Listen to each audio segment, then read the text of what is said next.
Ayer a eso de las 12 al mediodía iba a recibir a mi familia en mi casa y entonces la casa estaba desordenada. Y estando desordenada nos ponemos a limpiar rápidamente y en eso ¡boom! Y todo cayó y entonces las cosas cayeron. Estábamos afuera de la casa, llega mi familia, entonces no alcanzamos a ordenar, ¿verdad? Suben y todo está desordenado. Y entonces yo digo, ¡ay, es por el terremoto! Mira cómo está todo, mira cómo está todo. Bueno, es un chiste en efecto, pero hay quienes han perdido mucho. En estos días, las inundaciones, hay quienes han sufrido daños en su hogar, hay poblados en las cercanías donde gente perdió su hogar. Y debemos tener presente el dolor que hay en los corazones de cada uno de nosotros. Y asimismo el de ellos. Algunos de ellos son amigos o son familiares de un creyente, ¿verdad? ¿Qué palabra de consuelo podemos tener nosotros para ellos? A veces no solo hablar, a veces estar, ¿verdad? Vamos a revisar hoy día un poco más de la conversión de Pablo y lo que Dios está haciendo en su vida. Repite después de mí, Dios transforma personas y a través de sus vidas nos cuenta una historia. Dios transforma personas y a través de sus vidas nos cuenta una historia. Esa historia es Cristo, es Jesús. Entonces, cada vez que Dios le encanta hacer esto, a través de toda la Biblia lo vas a ver. Dios toma a Abraham, ¿verdad? Y Abraham sale de una tierra y es un hombre común, como todos los demás, ¿verdad? Y Dios lo transforma de tal forma que su fe empieza más o menos, luego va progresando, luego cae, luego regresa, luego viene. Bueno, llegamos ya hacia el clímax de su vida o del relato de la historia que Dios nos está contando. Abraham haría lo que Dios le pida sin cuestionar, sin decir nada, simplemente iría. Y a través de esa vida transformada, Dios nos cuenta una historia. Esa historia es Cristo. Un padre entrega a su único hijo, a quien ama, en este caso Isaac, ¿verdad? Como sacrificio, y en eso Dios provee un sustituto. Y hay un mensaje ahí, ¿verdad? Y entonces Dios se revela con un nombre, el Dios que provee, y provee para sí cordero. Entonces Dios toma la vida de un hombre común y por cerca de 25 años Dios transforma su vida a tal punto que no importa lo que hiciera, un poquito más, la edad de Isaac en ese momento, entre 10 y 15 años más. Entonces, 30, 40 años, Dios trabajando con la fe de Abraham, y ahora que Abraham es un muchacho, le cuenta una historia. Y resulta que en ese hijo unigénito, que sustituirá el pecado de muchos, bendeciré a las naciones en ti. En ti serán benditas todas las familias de la tierra. Ese es Jesús. Y lo hace una vez, lo hace otra vez, y lo hace otra vez. Dios transforma a personas tal cual tú y yo, ¿verdad? Y nos cuenta la historia de Jesús. De manera que tu vida está siendo transformada igual. Cada vez que Dios está obrando en ti, cada prueba, cada dificultad, piensa en esto. Dios está transformando mi vida para que otros vean a quién. A Cristo, a Jesús. Tus familiares que perdieron en estas inundaciones, en este terremoto, tus amistades que perdieron, ¿a quién crees que ven en el momento que tú te haces presente? En el momento cuando el alma desespera, no hay nada como estar cerca de un cristiano. ¿Por qué? Porque tiene una paz que no se explica. Habrás escuchado cuántas veces, ora por mí porque Dios te escucha. Y habrás escuchado tanto rechazo en tantas otras ocasiones también, ¿verdad? Pero cuando el alma desespera, eres lo más cercano que ellos tienen de Cristo. Dios cuenta una historia. Dios asimismo toma a Pablo. Ahora, me encanta Lucas. Lucas está trabajando 2 libros. Tiene un énfasis algo, no solo como el médico Lucas que lo llamamos, el médico amado, como lo llama Pablo, ¿verdad? No solo así, ¿verdad? Tiene un énfasis como quien presenta todo un recuento histórico de cómo el cristianismo creció y llegó a ser a alguien no creyente, o al simpatizante, o a una autoridad, o a un juez, o a un dignatario. Entonces tiene un matiz interesante. Pablo y Pedro son comparados en todo el libro de los Hechos. Por ejemplo, Pedro llevó el evangelio por primera vez a los gentiles. Tenemos un pasaje similar en Hechos 19. Pablo lleva por primera vez el evangelio a los efesios y entonces se recibió el Espíritu Santo por mano del apóstol, de la misma forma en los dos pasajes, y vas a ver eso múltiples veces. Hay muchos paralelos. Por ejemplo, al final de este capítulo, de eso vamos a hablar después, creo que Richard va a hablar después, Pedro resucita a una chica. Más adelante, Pablo resucita a Eutico. Conoces el pasaje, ¿verdad? Uno que se quedó dormido en pleno sermón, se cayó de cabeza, así como está Francisco. Se cae Francisco de cabeza, Pablo lo resucita. Pedro hace lo mismo. Y entonces hay muchos. Por todo Hechos vas a ver paralelos, como un intercambio. Pedro, Pablo, Pedro, Pablo, Pedro, Pablo. Luego es bastante una sección muy grande. Pablo, y cierra el libro, ¿verdad? Con cómo geográficamente, por medio de estos hombres, el evangelio ha llegado a todo el mundo conocido. ¿Verdad? Cosa curiosa.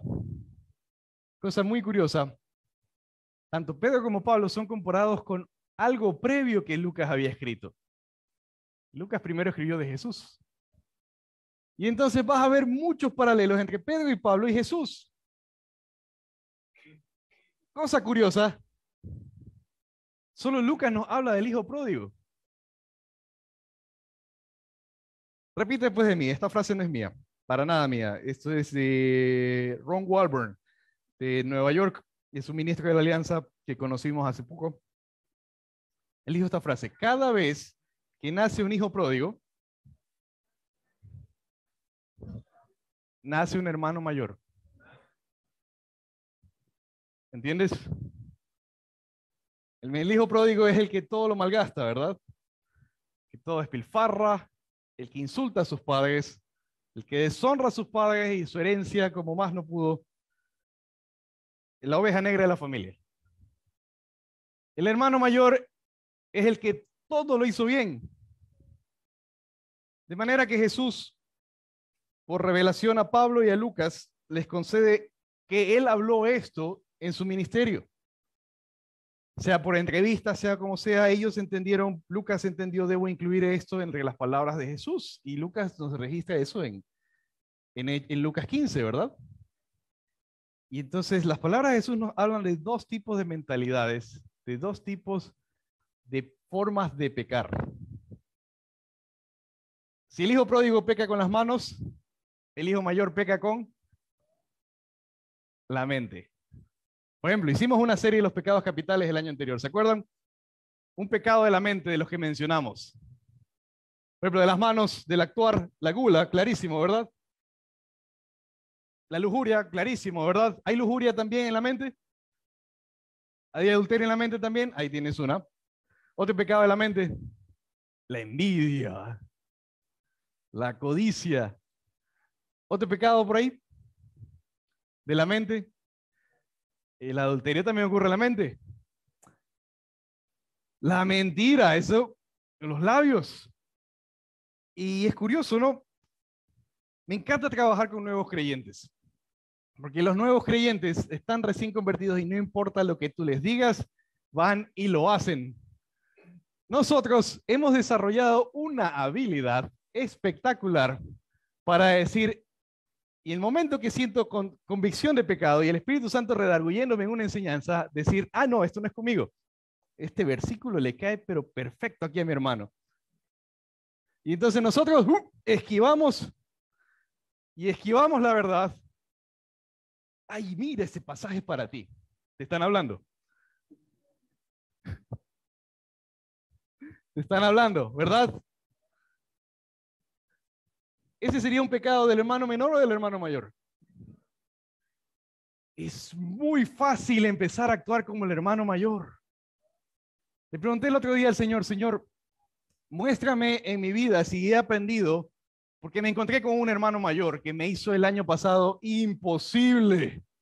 Entonces yo estaba tan molesto con él, y iba al Señor y me quejaba de él y me quejaba de él, tal cual Colosenses dice que no hagas, y me quejaba de él y me quejaba de él.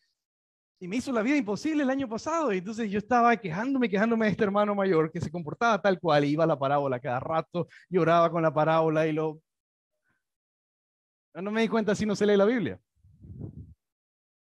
Cuando tú piensas en otro, ¿verdad?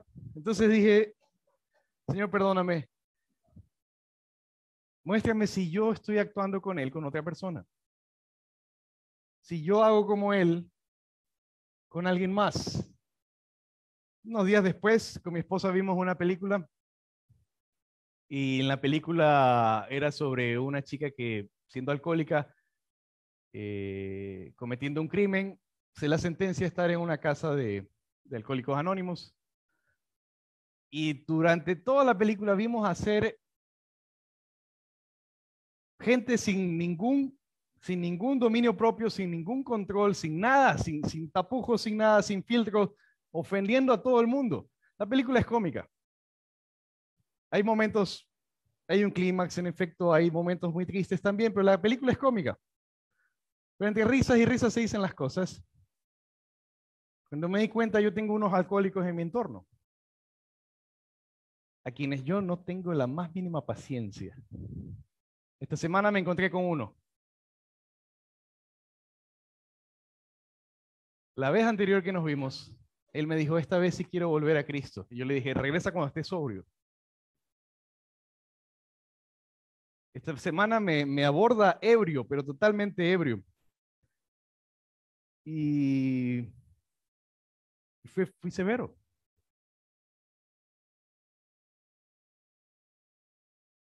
Cuando tú le haces una pregunta al Señor, el Señor te la responde.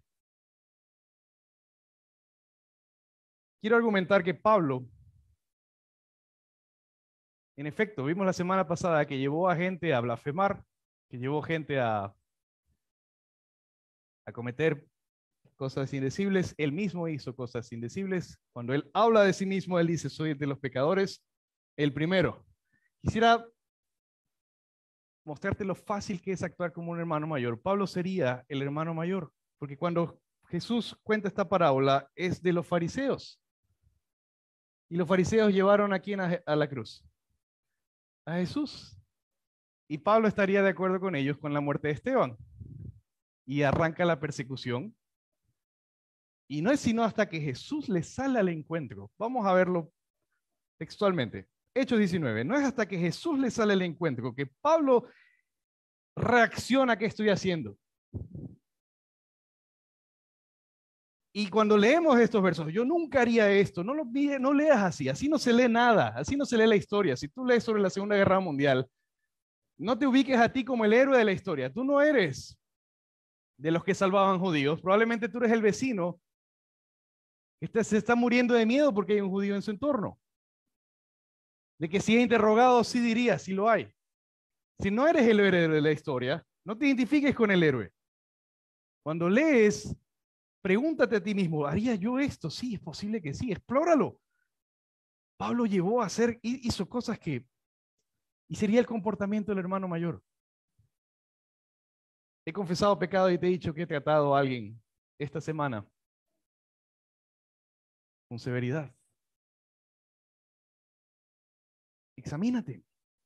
¿Qué ese poder tiene la palabra? Mira lo que dice. Leímos hasta la semana pasada, hasta el 9, ¿verdad? Así que veamos 9, verso 7 tal vez, o veamos desde el Resplandor. Verso 3.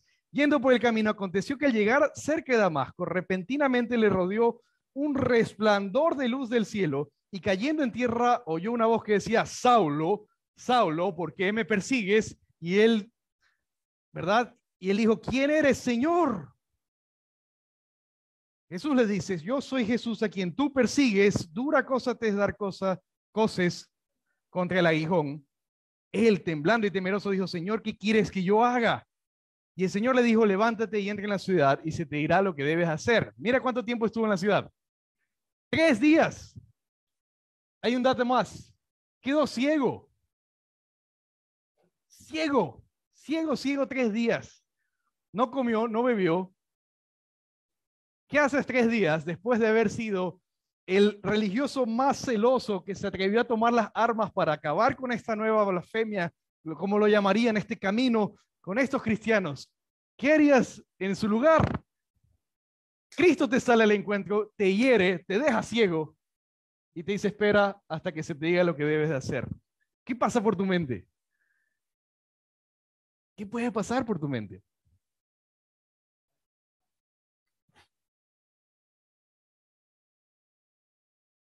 Ya han muerto hasta este punto algunos cristianos por causa de Pablo.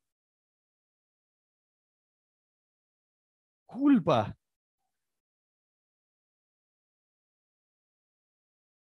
Pablo escribe unos versos. Recordarás muy bien este verso, por ejemplo, tú que eres espiritual, Gálatas 6:1. Cuando sorprendas a un hermano en una falta, no lo trates con severidad, no sea que tú también seas tentado.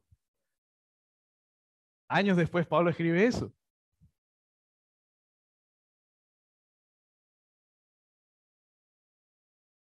¿Cómo ha sido hasta este punto Pablo? Severo, celoso, totalmente severo. Ha llevado a muerte a ciertos hombres y mujeres, ha encarcelado a otros, ha asolado a la iglesia, ha causado una dispersión en la iglesia. 3 días y Dios lo deja ciego. ¿Qué puede pasar por la mente de Pablo? Es decir, son 3 días. Pablo escribe sobre estos 3 días en Gálatas y en Corintios también, en segunda a los Corintios. No especifica durante 3 días pensé estas cosas, no lo dice así. Pero algo empieza a ocurrir en su vida y algo que no pasa con ningún otro, que como Jeremías en el Antiguo Testamento, Dios interrumpe su vida y probablemente Jeremías iba para sacerdote o para sumo sacerdote y Dios le dice, ni siquiera te gradúas, no te puedes casar, porque todos los que te escuchen, de todos los que te escuchen, nadie te va a escuchar. Nadie se va a convertir, se convierte en puñado, ¿verdad? Y entonces, con Pablo pasa una interrupción en su vida muy similar, muy similar. Su vida es totalmente interrumpida y recibe algo que no pasa con nadie más. Tal vez el único otro comparable en toda la Biblia sería Jeremías. Recibe directamente de Dios 3 años de revelación y discipulado de Cristo mismo continuo. 3 años. Entre el verso, por ejemplo, el verso 19, el fin del evento, ¿verdad? Este evento termina en el verso 19 y el verso 20, no sabemos cuánto tiempo pasa, pero luego tenemos a Pablo enseñando desde el 20, por ejemplo, luego tenemos a Jerusalén a Pablo en el 26. Mientras tanto, estas cosas, verso 36, Pedro estaba haciendo otras cosas. Lucas comprime 3 años en unos pocos versos. Aquí hay 3 años mínimo, porque Pablo relata estos 3 años en Gálatas 1. Entonces, por lo menos aquí, en algún momento tenemos que ubicar 3 años de reflexión. Y en esos años de reflexión, yo me acuerdo tanto, recién convertido, le cuento a mi mamá que había conocido a alguien que había sido testigo de Jehová primero, luego mormón, y que ahora era pastor de una iglesia. Y dirigía un ministerio de hombres, no era el pastor principal, simplemente era el pastor del grupo de varones. Y entonces yo le contaba esto a mi mamá, y mi mamá muy sabiamente me dijo, ese señor tiene un shampoo en la cabeza. Así, directamente, claramente, y tenía razón. Porque yo llegué a la casa confundido, y yo le dije cosas a mi mamá que son severos errores, que si no fuera porque años después estudié libro por libro, lo que la Biblia mismo tenía que decir, no me hubiera dado cuenta y hubiera sido engañado.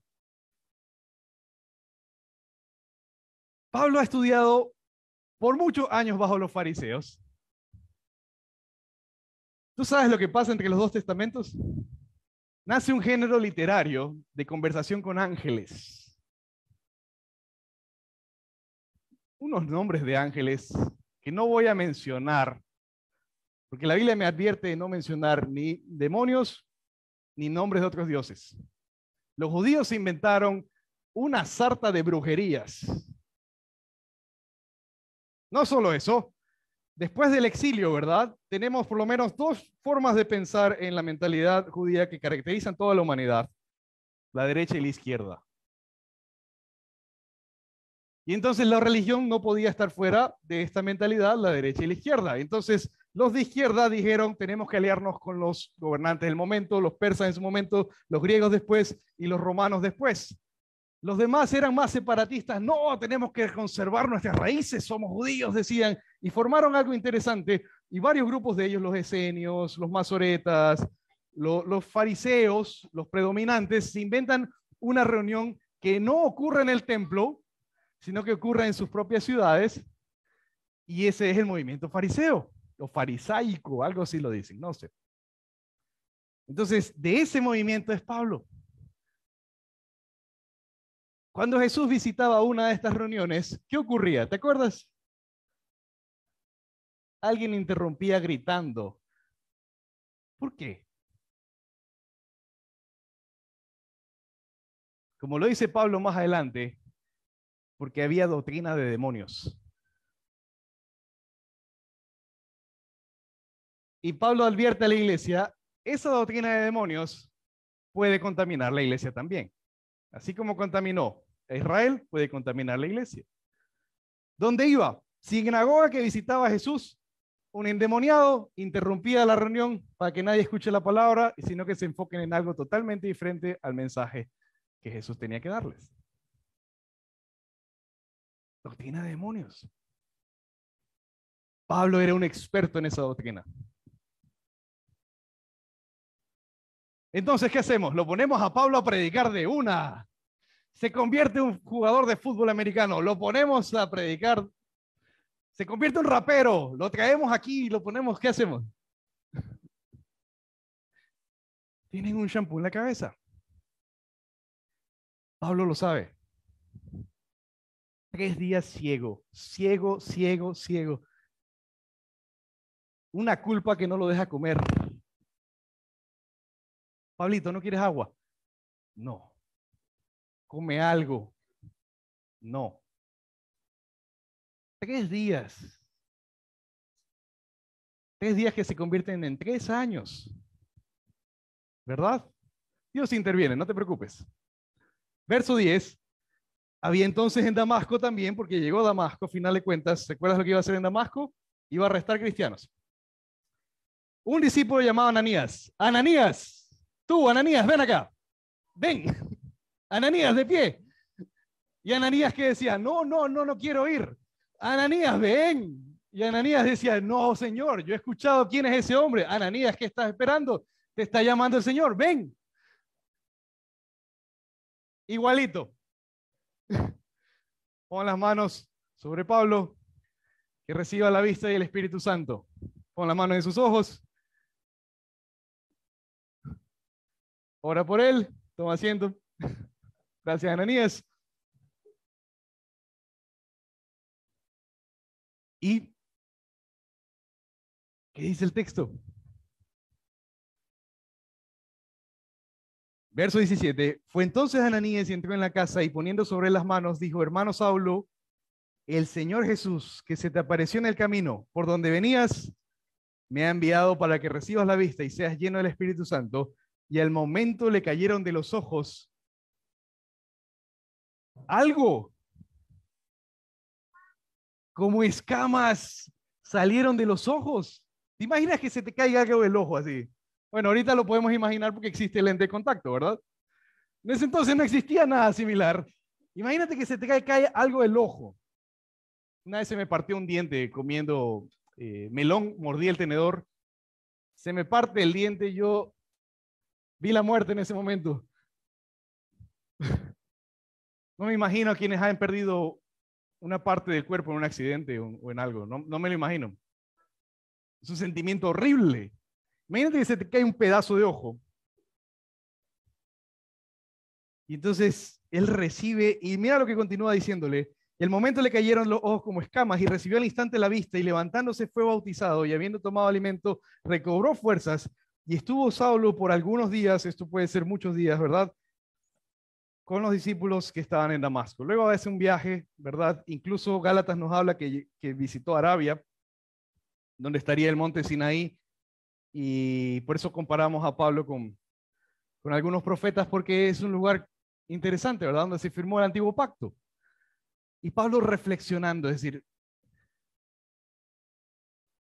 repite después de mí, Dios transforma la vida de personas y nos cuenta una historia. De Abraham, llevó a su hijo y nos contó, va a haber un hijo, un sustituto por el pecado de todos. Dios proveerá para sí un cordero. ¿Qué dijo Juan de Jesús? He ahí el cordero de Dios que quita el pecado. Aquí está, ese es el cordero del cual habló Abraham. De este profetizó Abraham. Pablo lo complementa y le dice, la escritura preveyendo que Dios habría de justificar por la fe a los gentiles, le predicó el evangelio a Abraham. Ese es el momento. Cuando le dijo, en ti serán benditas todas las familias de la tierra, no es Génesis 12, sino Génesis 22. Es ahí. A Isaías, por ejemplo, se le dijo, Isaías, ven acá, Isaías, ven acá, Isaías. Vas a caminar 3 años desnudo. Sácate la ropa. Porque de esta forma saldrán todos los israelitas de Jerusalén,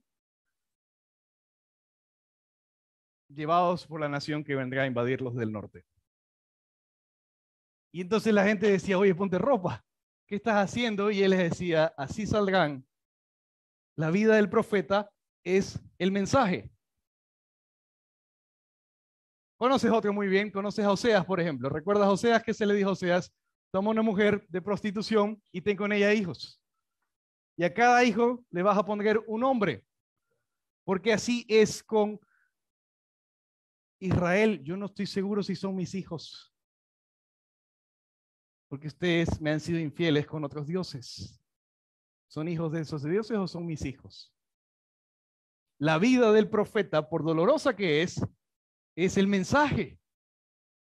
Repite después de mí. Dios transforma una vida y nos cuenta una historia.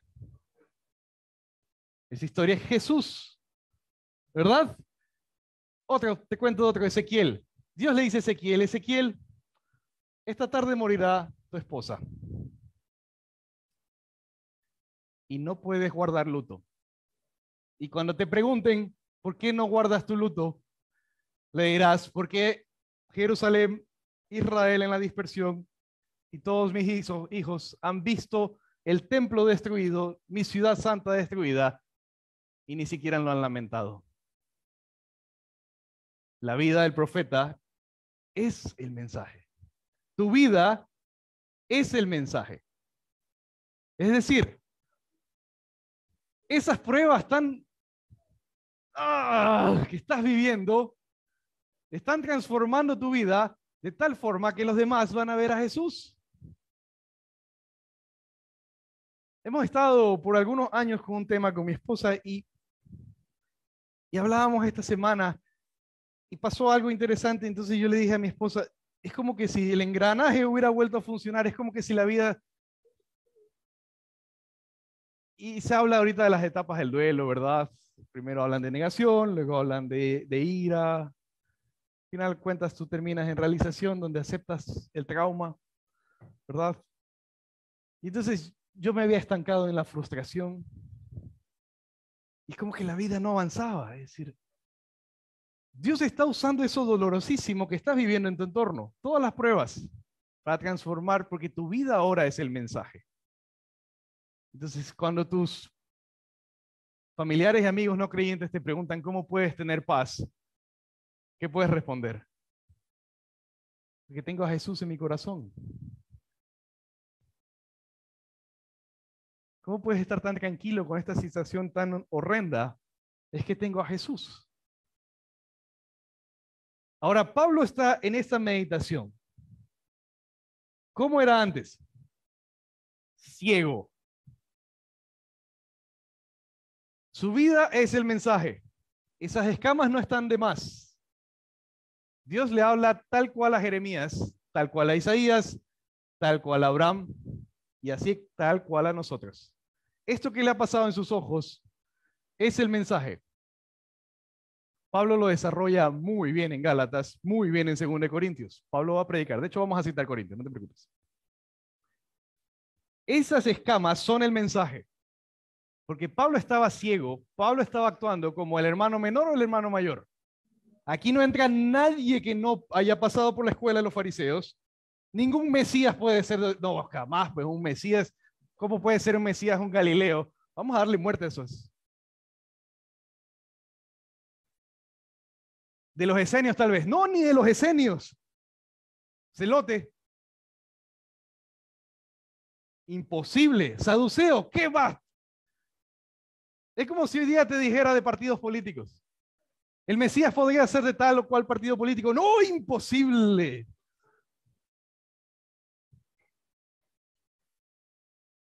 Jesús le respondió, ni el uno ni el otro. Tienes Mateo 23 cuando responde así.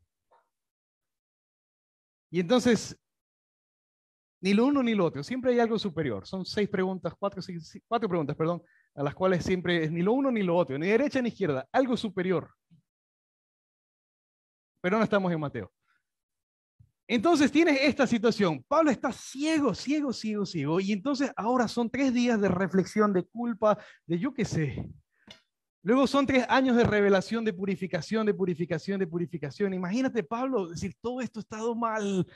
Todo lo que aprendí está mal.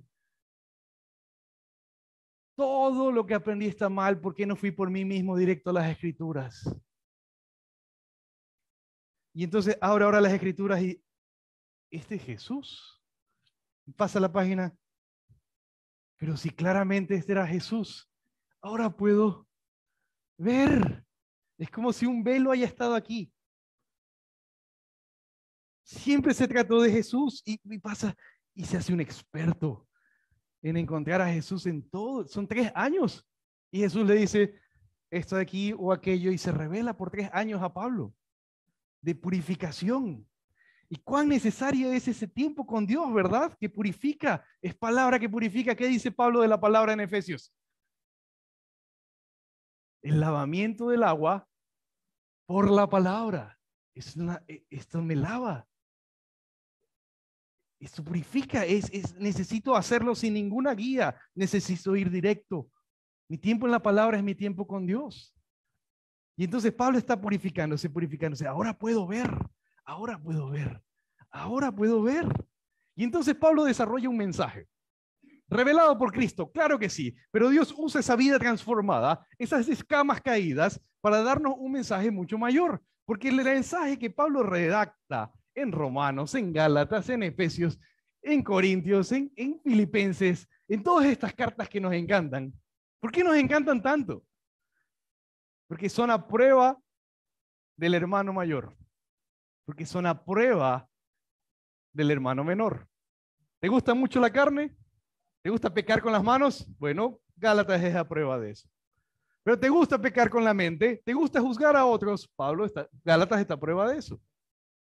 Es un mensaje tan considerado como Santiago hablaría de esto. ¿Qué dice Santiago? La palabra de Dios es como un espejo, ¿verdad? Sean no solo oidores, sino hacedores que se engañan a sí mismos. No sean así, sean hacedores. Perdón, no sean oidores que se engañan a sí mismos, sean hacedores.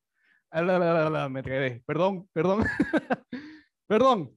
Y entonces ocurre tal cual, tú ves el espejo y si tú esta mañana, por ejemplo, Julio, tú esta mañana fuiste al espejo, sí o sí, se nota que fuiste al espejo. Todos miren a Julio. Julio se peinó hoy día.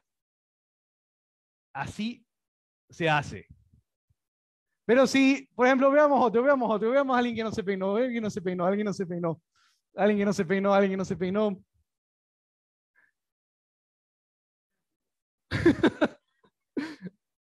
Pero si yo voy al espejo y no tomo una decisión, así soy, si yo voy al estudio bíblico, a la iglesia y no tomo una decisión.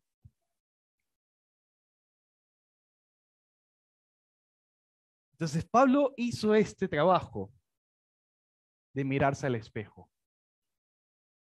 Por eso él puede redactar palabras como Efesios 2:8, ¿te lo sabes?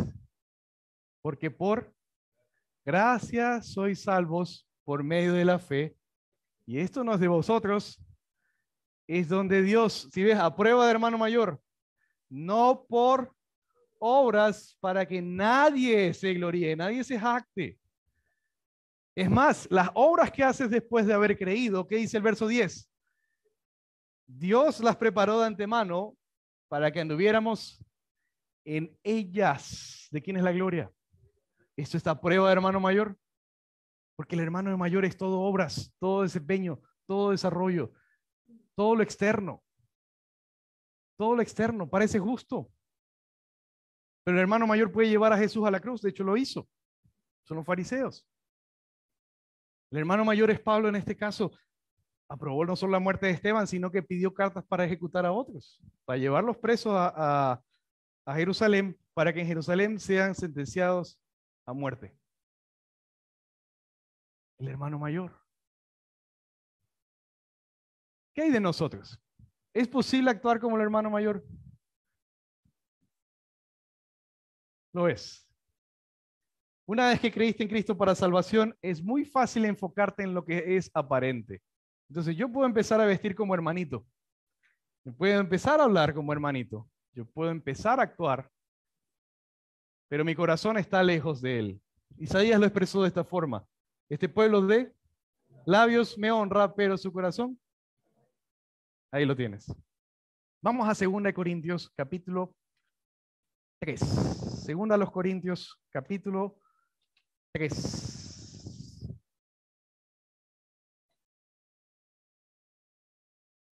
Segunda a los Corintios, capítulo 3, verso 4. ¿Llegaste? Dice, y tal confianza tenemos mediante Cristo para con Dios. No que seamos competentes por nosotros mismos para pensar como de nosotros mismos, sino que nuestra competencia proviene de Dios.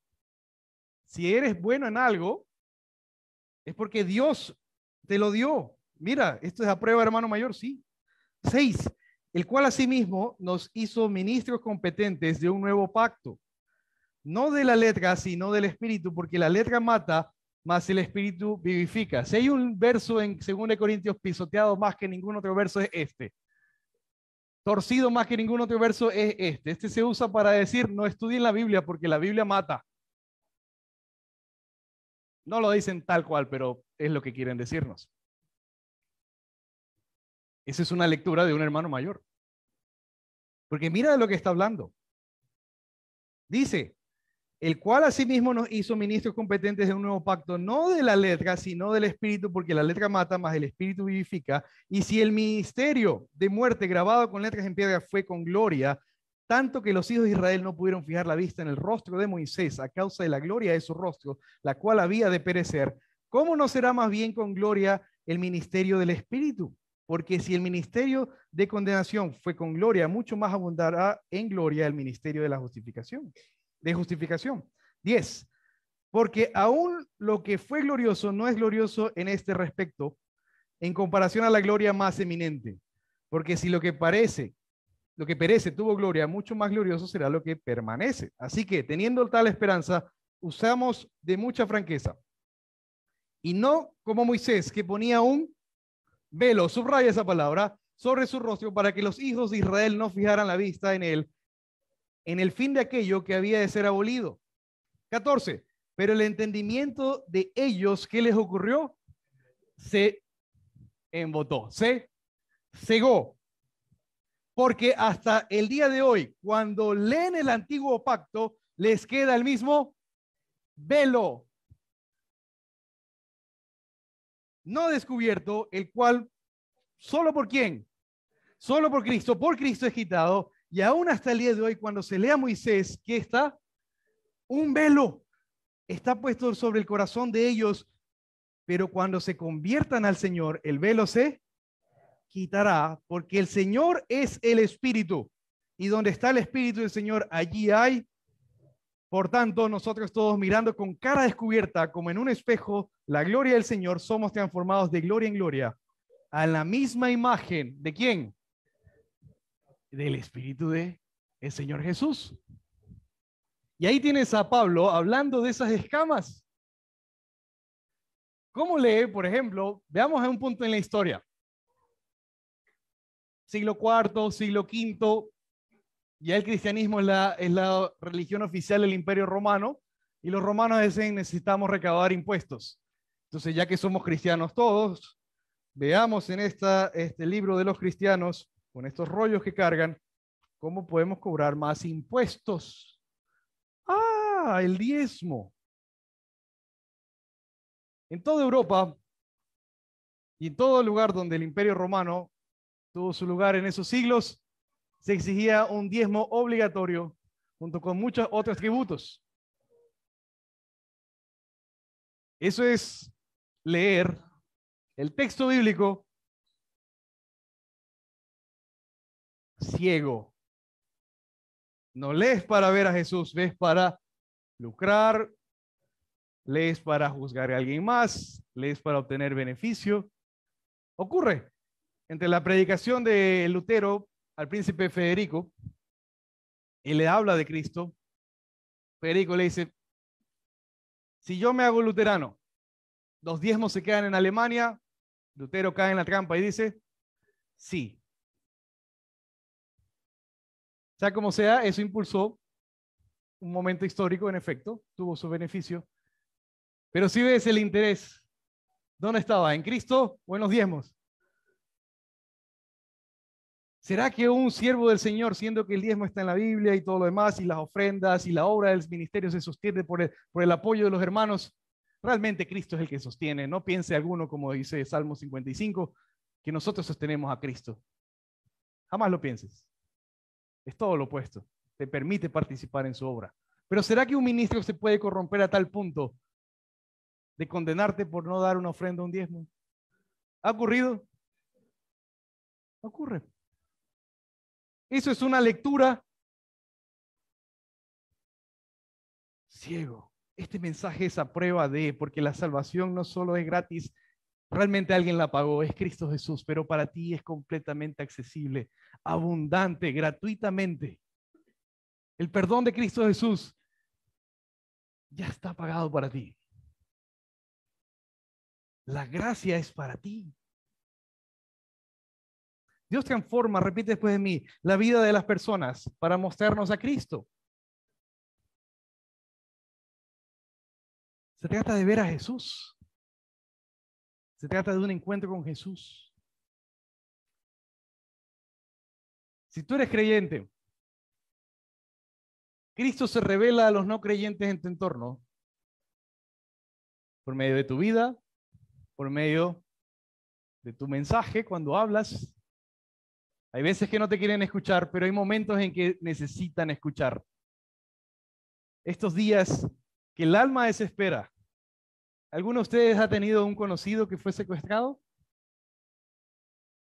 ¿No? ¿No? ¿Algunos sí? Sí. Esos momentos que el alma desespera y te piden oración, te piden apoyo, ¿verdad? Esos momentos, Dios nos les libre de una experiencia de esas. Dios nos guarde y nos encomendamos a Él en efecto. Pero si a Dios le placiera usarnos para llevar a conversión a un secuestrador, a un criminal, ¿podría usarlo? ¿Podrías decir, heme aquí, Señor? ¿Alguno de ustedes, por si acaso, alguna vez que se ha sentido amenazado, empieza a bendecir? El Señor le bendiga y empieza a hablarle y él dice, no, no, con cristianos no. Ah, ¿alguna vez pasó una experiencia de esas? Bueno, hágase la voluntad del Señor. Pero el encuentro, una interacción hostil a veces con un no creyente puede llevarlo a la salvación a él, puede llevar a la salvación de otro, puede llevar al arrepentimiento. Es curioso, Dios obra maravillas. Un encuentro, Dios transforma tu vida para que Cristo sea visible en ti. Y si tú no eres creyente, debes saber que este mensaje es a prueba de todo aquel que quiera juzgarte. Porque, ¿qué pasa si tú hiciste todo mal y llegas justamente a la iglesia, por ejemplo, de Antioquía, y se te niega la entrada y Pablo estaba predicando?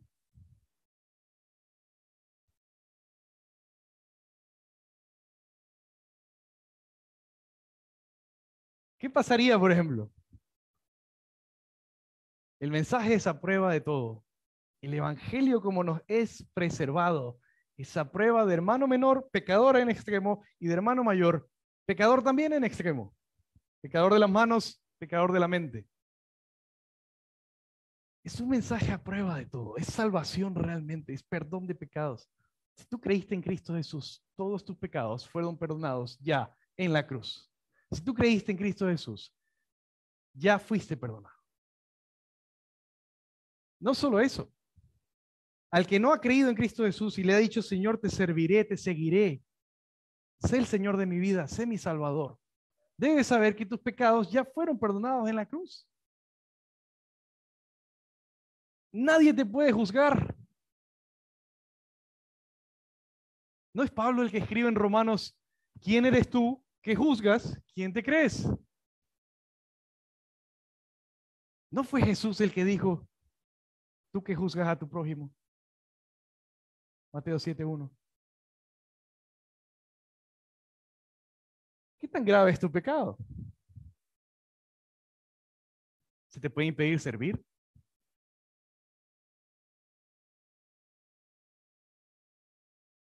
Yo soy de los que por alguna razón me molesta saber que hay un reggaetonero que ahora dice que es pastor.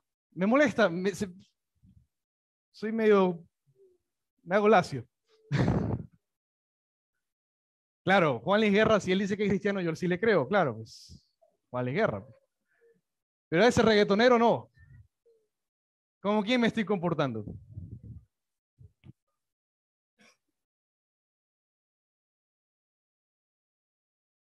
Y ese rapero ecuatoriano, que ahora le compone el Señor. Pero no debería seguir haciéndolo, no debería decir esas cosas. Bueno, sí, a veces digo esas cosas también. ¿Será que retomamos el ministerio carcelario, que ha sido tan difíciles y paralizados ya todo este tiempo? ¿Será que retomamos y será que se convierte uno de estos? ¿Y será que Él lleva a Cristo a muchos? Movimientos históricos en Estados Unidos, en California, por ejemplo, en los años 60, un hippie se convierte. ¿Y sabes lo que dice el pastor de la iglesia cuando empiezan a traer hippies a la iglesia sin zapatos, sin bañarse, malolientes? Después de fumarse un algo. No, no, ustedes no pueden entrar aquí. Bueno, ¿sabes qué hicieron? Empezaron lo que llaman el movimiento Jesús. Nacen 4 denominaciones ahora que son grandes en Estados Unidos. Se congregaban en la playa, se bautizaban en la playa, se convirtieron en los hippies. Impensable. ¿Qué hay del movimiento LGBTI? ¿Será que la iglesia no quiere ni recibirlos ni ir? ¿Será que el Espíritu Santo va a hacer algo en estos días para alcanzarles? ¿Será que seremos parte de ese movimiento que les va a alcanzar? ¿O vamos a ser los que les cerramos la puerta? ¿Qué hay del crimen en Guayaquil? ¿Estamos listos para servir al Señor o para cerrar puertas?